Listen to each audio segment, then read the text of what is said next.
All right, just turning 5:17 right now. Let's get a check on that first alert weather day. Obviously dealing with some pretty busy conditions. Yes, man. And that wind sending very warm air into Connecticut as well. And we have many hours to go before our first alert weather day wraps up. So more rain, more wind. We're talking about 2 to 3 inches of rain. So still a concern for flooding in spots, and those winds could still gust between 50 and 60 miles an hour, primarily throughout coastal and southeastern portions of our state. So we've seen some outages and more are possible. So as we take a look at what is happening on our first alert weather day, again, conditions improving, say, once we get toward and past midnight. So that southerly wind today sending unseasonably warm air into Connecticut to the point where we're a degree away so far from the record from 1966 for the Hartford area, with a high so far of 63, which happens to be our current temperature. We're in the mid-50s, mid and upper 50s along the shoreline, upper 50s throughout the hills of Litchfield County, 60 in Putnam right now, 61 Willimantic, 62 in Meriden. Compared to this time yesterday, we're up by 20 to 25 degrees in many communities. So very, very warm, unseasonably so again. And the winds here within the 5 o'clock hour still gusting between 20 and 30 miles an hour out of the south, pumping that warm and humid air in our direction. So we do have this polygon here throughout southeastern Connecticut. That's where we have a flood advisory that runs for a couple more hours, where we've already seen upwards of 1 to 2 inches of rain, even some locally higher amounts. And we could double those numbers as more rain streams across southeastern parts of Connecticut.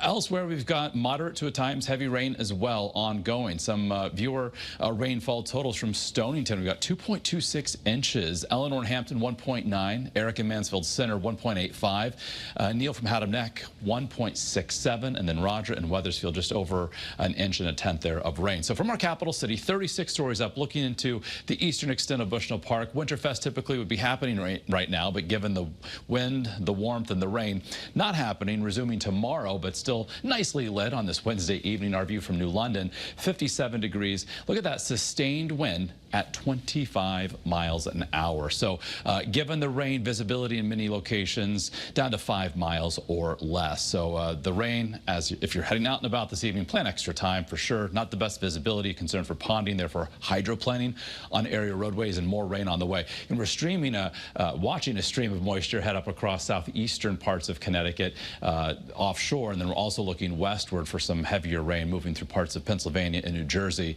heading eastward. So while we're currently enjoying these warmer than normal temperatures, seasonable air off to our west. 41 Syracuse, 35 in Buffalo. We'll be waking up to temperatures tomorrow morning in the 30s all across Connecticut. So we've got a couple more hours to go as this cold front makes its way across southern New England. Once we hit midnight and points thereafter, the rain is done, the wind switches direction, and our sky clears. So tomorrow morning we'll see some sunshine and see a mostly sunny sky right on through tomorrow afternoon. Still a little bit breezy as high pressure builds in as we close out the week. The wind will be certainly calmer as we hit Friday and into Saturday of this upcoming weekend. So high temperatures tomorrow. Pick out where you live. The town closest to you, 35 to near 40 inland, low 40s along the shoreline. Winds tomorrow certainly not as strong as today in the 20 to 30 mile an hour range when it comes to those gusts.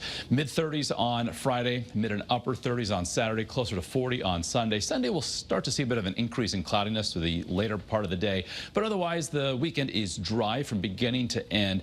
Monday there's a chance for some late day showers. The best chance for our next round of rain after today and tonight will come Tuesday of next week, and by then we're talking about rain with temperatures back in the 50 to 55 degree range, then upper 40s by next Wednesday. Shoreline highs this weekend, upper 30s on Saturday, low 40s by Sunday. Mark, thank you very much.